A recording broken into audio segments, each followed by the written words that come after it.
Welcome back to What Arty Noobs with General Disturbance. This is a GWE100. It's the Tier 10 German SPG. This one's located on the southwest spawn of Live Oaks, and it's under the command of Mike 1963-1 of the T0OL clan.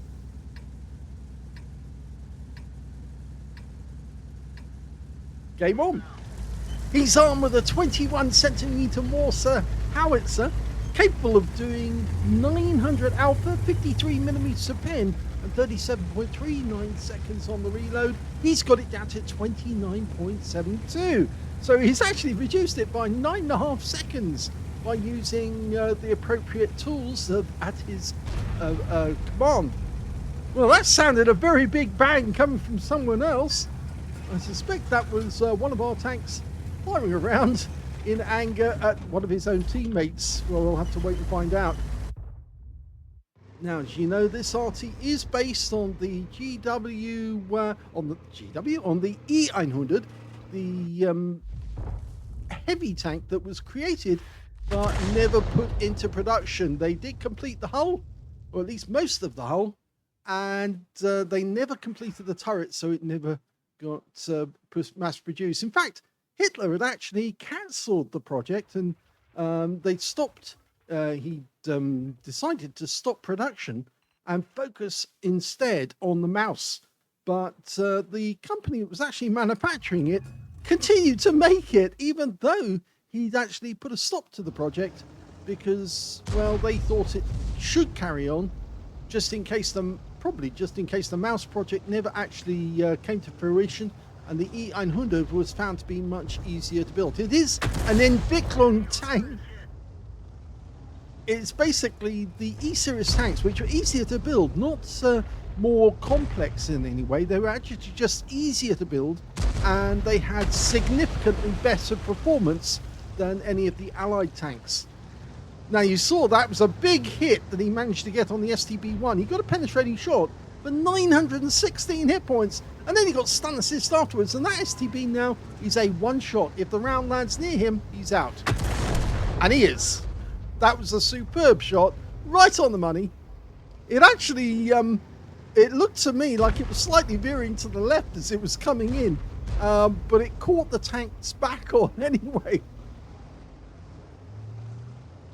Now, one of the good things that's happening in this replay, which we haven't seen before, is that Mike has actually decided to stay and follow and watch what happens to the shell to see how much success he gets. Well, that one just hit the ridgeline there. Didn't actually get the Kampfpanzer-7. And that's actually because a lot of players do have their own technique, and when they play to their technique, sometimes it can be difficult to watch exactly what's going on. But Mike actually now stays to watch what happens to the shell instead of pulling back or looking from a distance. And that actually will give us a better result, or a better view of what's going on. Hits the Super Conqueror this time.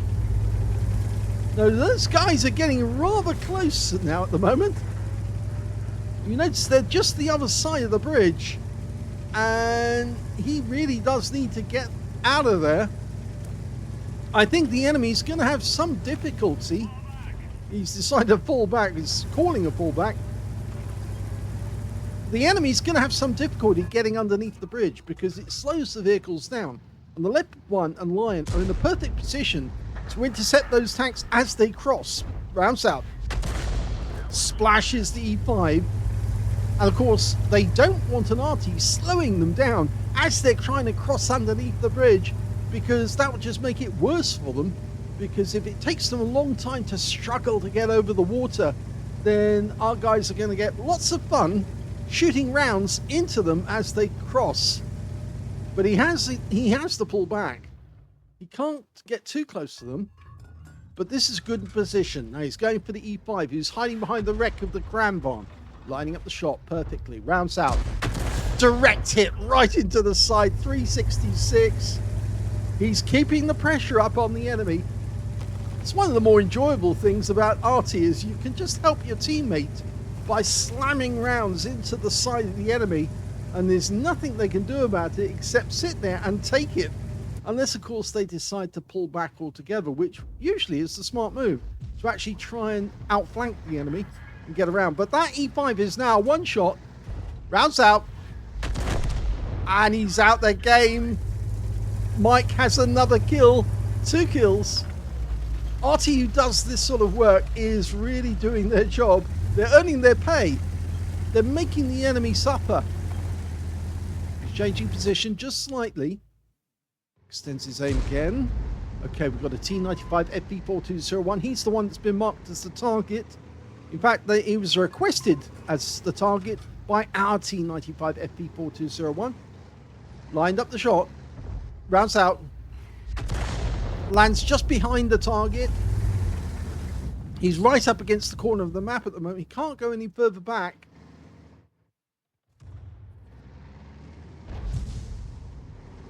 Super Conqueror next. He's down at the other end of the field, right next door to the bridge, or the dip as it's been known. Now that T95 FP4201 makes a much better target here, but there is a dip just there. He moved up to the drop, and now we're going to put a round into that drop, I think. Rounds out.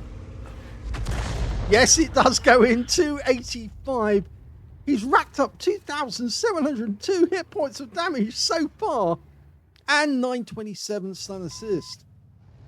Camp Panzer 7. He's pulling back. He's staying there because at the moment, the way things are going, our team are now moving towards the enemy cap area. They do have a few defenders, an Object 268, a Jaegeru. But the thing is that all the action really is taking place on the railway line. And you can see now that Mike has got a team of tanks moving in to try and do damage to those enemies. And another splash. 220 this time. Yes, our teammates are now engaging these guys and holding them in place so that they're not going back to protect their own cap. Not whilst this is going on. Because if they turn around and try and run away, they're going to get shot in the rear as they're trying to escape. Lining up the T95 FP4201.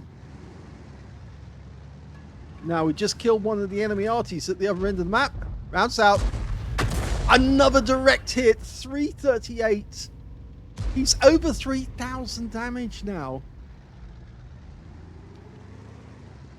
There's another good thing about Arty players. If you do keep the pressure up, keep racking up the damage, it soon accumulates a massive amount. And that means that you'll appear at the top of the table as one of the best players in the game simply because you were supporting your teammates with as much pressure as you could. Rounds out. Lands short. Very short on that one.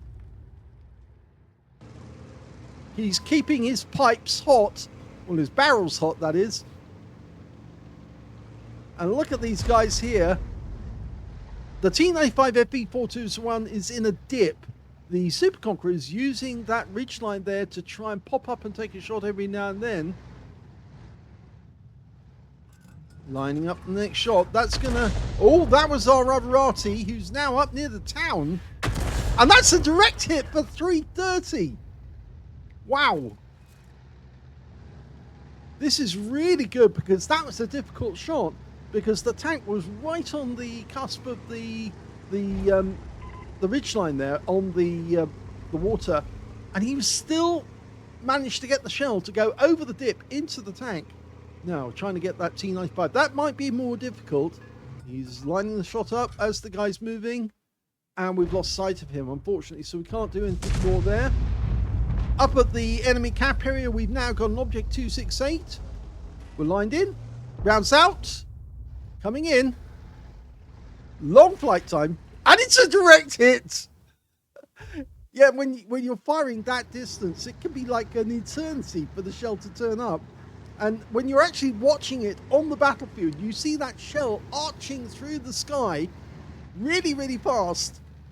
But it takes forever to get there. 4 seconds delay. Going for the T95 FP4201 again. Rounds out. Another direct hit, this time 263. The pressure is so much, he's now got just below 4,000 hit points of damage, 3,853 so far. The next shot is going to really hurt him. Oh, super no, it's the leopard. It was actually the leopard who got the kill shot there, and he hammered that guy. One direct hit. I was hoping that that Mike was going to get the kill. Rounds out, blind shot. It splashed the Kampfpanzer. He did get stunned. Both of these guys are under pressure because they've got tanks in front of them and tanks behind them. We're hearing other tanks getting wiped out at the other end. The Object 268's gone. Their Batchat 25 ton, he's gone. And now we're about to lay a shell in on these guys. Line up, rounds out, and direct hit. 268, and he goes down. So he got the stun assist off that one as well. He's over 4,000 damage now. That Kampfpanzer is a one-shot. He's about to go down.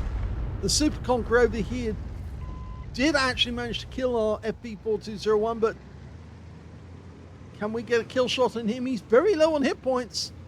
Mike lines the shot up, but the kill shot actually comes in from the IS-4 in our team, and there's only one enemy remaining. It's the Kampfpanzer 7, somewhere around about here. There he is.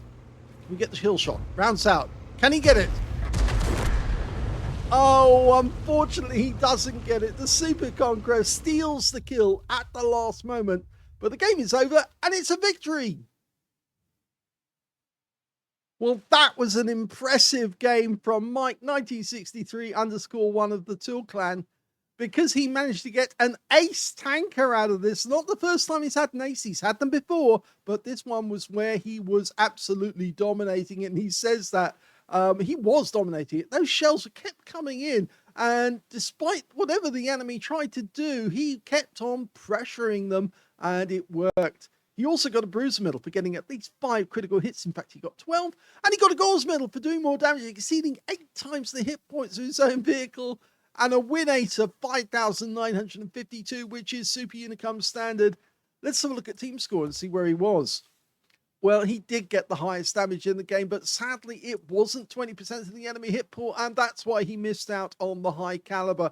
That pressure really did pay on the enemy. Huge amount of damage. Second highest damage in the game turned out to be the Super Conqueror on our team. He got a steel wall and 3,760 hit points, and of course he got the last kill of the game, the one he kill-stealed away from Mike. And the third highest damage in this game turned out to be the T95 FP4201 on the enemy team, who got 3,707 hit points of damage. And that guy got taken out by the IS-4 shooting underneath the bridge. When it came to kills, we can see the highest scorers were the Super Conqueror and the Lion. Both got 3 kills each. Mike got 2 kills in that game, but he got them early on in the game. The rest of the damage he was doing was pressuring the enemy, taking away their hit points one by one, allowing them to be killed off by his teammates. The GWE-100 got 2 kills, the IS-4 2 kills, the Jaegeru 2 kills. Only one player on the enemy team managed to get more than 1 kill, and that was their Jaegeru. And he only got 2 kills, and in fact, only 4 players on the enemy team actually managed to get kills at all in that game. They did push during the initial start, but I think they pushed too far, and they got to a point where they started getting sniped away one by one. Plus, of course, it was Mike who was hammering them every time. Every shell was hammering the enemy and effectively leaving them unable to go any further. When it came to base XP, it was the Lion that did the best with 1,015 base experience points. Super Conqueror managed 994, and just behind him was Mike with 971. So a good performance to be in the top 3 there as well. He fired 19 rounds of ammunition. That's exceptionally good because he just kept pumping the shell out. The moment it was ready, off it went. 8 enemies were direct hits, 1 penetrating shot, and 22 splash. Damage of 5,083, all of it at more than 300 meters. Damaged 8 of the enemy, killed 2, and got 2,163 hit points of stun assist off 21 stuns. On a premium account, he actually earned a profit of 42,562 credits from the game, and he got 7 bonds as well because it was tier 10, and on top of that, 5,827 experience points altogether. But if you want a good example of exactly how you can actually win a medal on an Arty game is to just watch this and keep pumping those shells out on the enemy, one after the other. And sooner or later, it tolls up a massive amount of hit points. And if you keep pumping those rounds into the enemy, if you keep hitting enough of them, you will also get a Confederate or you'll get a Gauze medal. It really does pay off in the long run. And Mike did this perfectly. Plus, of course, he allowed us to see everything that was happening. So it was a really good game in every way. I hope you enjoyed it. I certainly did. If you did enjoy it, please give it a like. Do subscribe to our channel. Leave a little comment down below because it feeds the algorithm. And thank you for watching.